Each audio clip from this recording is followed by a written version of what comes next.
ko alam kung paano nagsimula yan na nag-resign ako. In-announce siguro yan. Pero wala akong resignation na pinahil. Kasi sinabi niya lumabas, nabasa ko na lang, I resign out of delicadeza. Masarap pakinggan, yung out of delicadeza. Pero hindi naman totoo yan. Hindi ako nag-resign.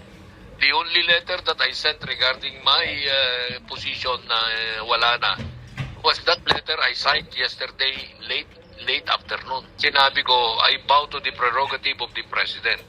Yung submit to the prerogative of the President to replace me. Kasi that is the nature of my tenure at the pleasure of the President. So wala, I will not also validate na may resignation ako kung wala. Well, somebody, a close friend of mine, at least that's as far as I know, called me up in the morning, mga siguro before 12 o'clock, to tell me na I am to leave as executive secretary, exit na ako.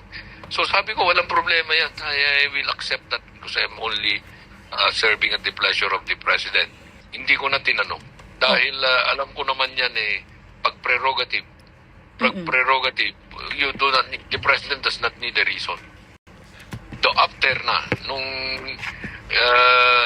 evening of Monday, nag-usap kami. Those matters are between him and me. Because as of that time, although in-announce na nag-resign ako at tinanggap na, at in-appoint na yung, in-announce na yung sumunod sa akin, I was still, technically speaking, on holdover. So, covered pa rin by the technical protection of confidentiality. I will not discuss that with you. Ang akin lang is when they make an announcement about my personal, did I resign or not, they should have consulted me first. Courtesy yan, di ba? Huwag naman yung i-announce na lang nila, you are the last to be told. Tapos naging reality na, ang hirap sumagot sa tao sa mga tanong. Hindi naman, hindi bastos yun. Okay, disappointed. Ikaw Disappointed. Hindi ako.